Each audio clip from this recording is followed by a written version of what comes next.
বাংলাদেশ পয়দা হওয়ার পরে এরকম কোনো নেতা আসে নাই যিনি শেখ হাসিনার মৃত্যুদণ্ড দিতে পারে। যত কথা আমরা মুখে বলি, বাংলাদেশে কোনো রাজনৈতিক সরকার ক্ষমতা এসে থাকলে এটা করতে পারতো না। তারেক জিয়া মানে তারেক রহমান সাহেব বাংলাদেশে ওনার একটা ব্যতিক্রম পরিচয় একমাত্র তারেক জিয়া হোল্ড করেন, যার বাবা ছিলেন রাষ্ট্রপতি, যার মাও ছিলেন রাষ্ট্রপতি। রাষ্ট্রপতি কোন অর্থে? সরকার প্রধান, ওই অর্থে বলছি আমি। দুইজন রাষ্ট্রপতির সন্তান, মুক্তিযুদ্ধের একজন অন্যতম সৈনিক, বীরুত্তম পাওয়া, এবং মুক্তিযুদ্ধের ভিকটিম মহিলা খালেদা জিয়ার কন্যা ছেলে, একটা বিশাল পরিচয়। তারেক জিয়া শুধু ব্যক্তি, রাজ্জাকির মতো ব্যক্তি নন, বাট এই তারেক জিয়া যখন বললেন এতদিন পর, দীর্ঘ 16-17 বছর পর যখন বললেন যে আমার আশাটা আমার একার সিদ্ধান্ত নয় এবং কেন আসতে পারতেন সেটা ডিসক্লোজ করা কঠিন আমার জন্যে, অবারিত নয়, ঠিক তখন যখন বার্তা আসেই যে তারেক জিয়া ফেরত আসা কি না আসা সেটা তার পারিবারিক সিদ্ধান্ত, এবং সে যদি ফেরত নাও আসে সেটা নির্বাচনের জন্য অন্তরায় কিছু হবে না, কথাটা এসেছে নাকি জানেন না? জি, রাজনীতিতে প্রভাব পড়বে না, সাহেব বলেছেন। পড়বে না, আমি বলেছিলাম। তাহলে আপনি একটা জিনিস কি বোঝা যায়? খালেদা জিয়া মুমূর্ষু অবস্থায়, তারেক জিয়া আসতে পারছেন না, ঠিক তখন যদি এই বক্তব্য আসে, এরকম পরিস্থিতিতে তো মনে হইতেছে নির্বাচনটা গুরুত্বপূর্ণ।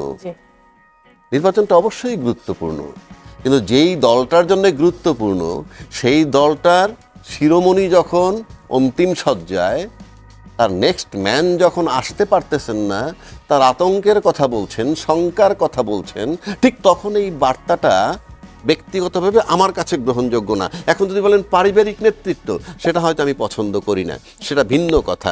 পারিবারিক নেতৃত্ব কারণেই আজকে আওয়ামী লীগ যেমন একটা সভানেত্রী নেতা এখনো বানাইতে পারে নাই, বহির্বিশ্বে থেকে এখনো কিন্তু নেতাগিরিটা ছাড়ে নাই, যতক্ষণ শ্বাস ততক্ষণ আশ, এখনো কিন্তু আওয়ামী লীগের নেতৃত্ব ছাড়ে নাই, সেটা ডিমেরিটস। কিন্তু যেহেতু ওই স্ট্রাকচারে একটা দল, সুতরাং পার্টির টপ না থাকলে কিন্তু ওই পার্টির নেতৃত্ব রাখাটা কঠিন। এখন আসেন, নির্বাচনে প্রভাব পড়বে না, নির্বাচনের গুরুত্বটা কেন বেশি?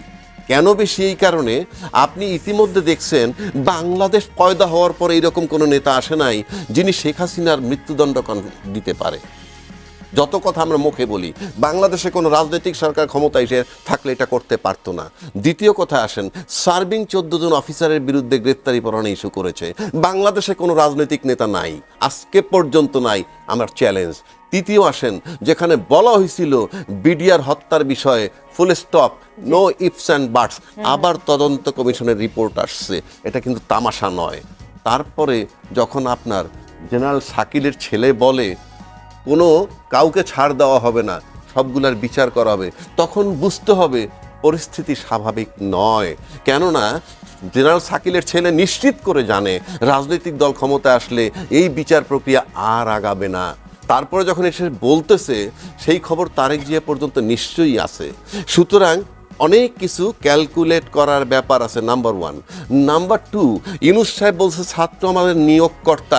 আজও পর্যন্ত এই দেশের রাজনীতিবিদরা খুঁজেই পায় নাই ইউনূস সাহেবের ছাত্র কারা। তারা মনে করে সার্জিস আলম, তারা মনে করে হাসনাত আবদুল্লাহ, নাহিদ, ওগুলো সারফেসে চলে আসছে। ওয়ান্স ইউ আর ওপেন, তখন আর আপনার কোনো গুরুত্ব নাই। কিন্তু ছাত্রগুলা কারা? আজও যখন জেনারেল শাকিলের ছেলে, আজও যখন সালাউদ্দিন কাদের ছেলে হাম্মাম চৌধুরী বলে বিচার হতে হবে, তখন বুঝতে হবে জুলাই আন্দোলন চলমান, শঙ্কা চলমান। সুতরাং তারেক জিয়ার সিদ্ধান্ত নেওয়াটা আসলেই কঠিন। তারপরে যখন এই বার্তা চলে আসে, তার আসা না আসা পারিবারিক ব্যাপার, এবং সে যদি না আসতে পারে, সেটা নির্বাচনের ক্ষেত্রে বাধা হবে না। All this are very painful. সুতরাং আপনার শঙ্কা, উৎকণ্ঠা প্রমাণ করে দিচ্ছে তো। আপনি এই যে নির্বাচন নিয়েও তো একটা উদ্বেগ, উৎকণ্ঠা রয়েছে, নির্বাচনের মাঠে নিরাপত্তা নিয়ে উৎকণ্ঠা, কত পুলিশের নাকি অস্ত্র চলে গেছে, সেটা এখনো রিকভার হয় নাই, সেটাও উৎকণ্ঠা। আপনি যদি মনে করেন যে খালেদা জিয়া ফিরবেন কি, ফেরত আসবেন কি না, খালেদা জিয়ার উপস্থিতি, ফিরে আসা একরকম, ফিরে না আসা আর একরকম। উনি যদি আজকে, আল্লাহ মাফ করুক, উনি যদি আজকে এক্সপায়ার করে যান, তাহলে কিন্তু উনি ছিলেন symbol of unity of BNP. এবং সেই ইউনিটিতে সাথে সাথে গন্ডগোল বাজবে, এই কথাগুলো দিয়েই এটা বোঝা কি যায়। শুধু বিএনপির উপর নাকি সারা দেশের উপর একটা প্রভাব পড়বে, সারা ন্যাচারালি আপনি রাজনীতির উপর আপনি প্রভাব যদি পড়বে কিনা? যখনই আপনি একটা এত বড় একটা দলের এরকম একজন নেত্রীর শূন্যতা হবে, তখন তাৎক্ষণিক তো একটা প্রতিক্রিয়া আছেই, এবং সেটা কোন দিকে যাবে আমি কল্পনা করে বলতে পারবো না। কিন্তু আমি বক্তব্য থেকে বললাম যে এই তারেক যে আসতে পারে না, যেখানে তাকে নিয়ে আলোচনা হবে, আজকে তারেক ধরে নিলাম খালেদা জিয়া নাই, তর্কের খাতিরে ধরে নিলাম, তাহলে তার ছেলেকে আনার ব্যাপারে সবাই থাকবে মানে মানে মানে জোরালো একটা ভূমিকা থাকবে Of সেখানে course, আসার জন্য, সেখানে আমরা আনার তাকে জন্য। মাইনাস করে দিচ্ছি। So Tarek ji is getting rejection by their own party, তাহলে এই কথাটা আসবে কেন? বরং তারেক জিয়াকে কিভাবে আনা যায় এবং তারেক জিয়া ডিসক্লোজ করা উচিত এখনো তার শঙ্কা কোথায়। সরকার কিন্তু তার দোষ এড়িয়ে গেছে, সুতরাং তারেক জিয়া কি বলতে সরকার হবে, বিশেষ নিরাপত্তা দেওয়ার আশ্বাস দিয়েছে। আশ্বাস দিচ্ছে সেটা, কিন্তু তারপরে তারেক জিয়া যদি আসতে না পারেন, শঙ্কাটা কোথায়, সংকটটা কোথায়, ভয়টা কোথায়, বিষয়টা তাকেই বলতে হবে। জি। না না, নির্বাচন নিয়ে আতঙ্ক, ওরাই সবচেয়ে বেশি আতঙ্কিত যারা নির্বাচন করছেন, তারাই একে অপরকে প্রশ্ন করে নির্বাচন হচ্ছে তো, এই প্রশ্ন আছে। গল্প যে যত করুক, আমরা বাজারে শুনি যে নির্বাচন হচ্ছে তো, এই প্রশ্ন আছে। এই কারণে প্রশ্নটা করা, রাজনৈতিক না, প্রশ্ন আসবে ব্যক্তিত্বরাই কেন? প্রশ্ন করেন এই যে আসলে নির্বাচন হচ্ছে এই কিনা। প্রশ্নটা আসবে কেন? রাজনৈতিক দলরাই প্রশ্ন করে। আবার আপনি একটা জিনিস লক্ষ্য করে দেখেন, কয় না যে একদিকে নিরন্ন মানুষ আর একদিকে অ্যাটম, খেলা চলছে। আপনি এই মুহূর্তে খালেদা জিয়া যে অবস্থাটায় আছে এবং তারেক জিয়া ফেরত আসতে পারতেছে না, ঠিক তখন যখন বলা হচ্ছেই যে তারেক জিয়া ফেরত না আসাটা তার পারিবারিক সিদ্ধান্ত, 1, 2 সে ফেরত না আসলে নির্বাচনের উপরে এর কোনো প্রভাব পড়বে না। এই যে বিষয়গুলা মানে মেলে না, কিন্তু সিচুয়েশনের সাথে মেলে না। এর মানেই না যে নির্বাচন আমার কিচ্ছু আসা যায় না, আমি নির্বাচন করব না, কিছুই আসা যায় না। নির্বাচনের পর আবার এটাও বলা হয়েছে আমরা জাতীয় সরকার গঠন করব, বলা হয়েছে যারা নির্বাচন করে ক্ষমতায় যাবে তাদের মানে তাদের পক্ষ থেকে। তার মানে কি, তারা নিশ্চিত হইতেছে যে নির্বাচন যদি কোনো রকম একটা হয়ও, প্রশাসনের যে দুরবস্থা, হারানো অস্ত্র রিকভার হয় নাই, যে 1 মাস আগে ডিআইজি পালায় যায়, 1.5 মাস আগে জেনারেল পালায় যায়, তার মানে প্রশাসনের অবস্থা ভালো না। একান্তই যদি নির্বাচনটা হয়েই যায়, সার্ভাইভ করা ডিফিকাল্ট হবে। সে কারণেই আগাম বার্তা আমরা সবাই মিলে জাতীয় সরকার গঠন করব। অথচ করার কথা ছিল এটা 5ই আগস্টের পরে, যখন ক্রাইসিস টাইম। আপনি নির্বাচন হয়ে গেলে আবার জাতীয় সরকার কিসের? 1 নম্বর। 2 নম্বর, জাতীয় সরকার যদি হয় তাহলে বিরোধী দলকে, এটা তো রাষ্ট্র, তামাশা নয়। সুতরাং নির্বাচন করতে হলে আবার ওইদিকে শাকিলের ছেলের হুমকি, ওইদিকে হাম্মামের হুমকি যে কাউকে ছাড় দেওয়া হবে না, সব কিছু মিলে নির্বাচন হবে না সেটা আমি বলছি না। যেটাই হোক না কেন, স্টেবল কিছু হবে বলে আমি মনে করি না।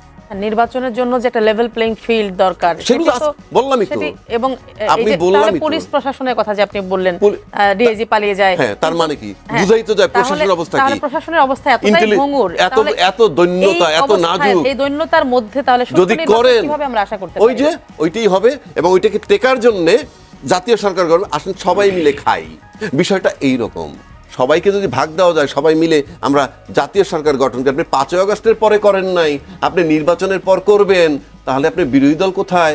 এগুলা কি, এটা কি তামাশা নাকি? বিরোধী দল কেউ না কেউ তো হবে। কিভাবে হবে? আপনি জাতীয় সরকার গঠন করলে এই জায়গায় একটা বিষয় বলতে শোনেন, চাই, জাতীয় সরকারের বিষয়ে একটু আমি বলি, আপনি পরে বলেন। শেখ হাসিনার সরকার বানাইছিল the peculiar country in the world. বিরোধী দল ছিল জাতীয় পার্টি, তার থেকে ছিল মন্ত্রী, আবার ওই জাতীয় পার্টির যিনি চিফ এরশাদ সাহেব, উনি ছিলেন প্রধানমন্ত্রীর বিশেষ দূত। আমরা কি আবার সেদিকে যাচ্ছি? সবাই নির্বাচন করবেন, বিরোধী দল যে হবার হবে। কিসের জাতীয় সরকার, কিসের কি ল্যাক অফ কনফিডেন্স, আস্থার সংকট, এবং নির্বাচন টেকানো যে ভয়াবহ পরিস্থিতি হবে, সে কারণে এই সমস্ত বার্তা।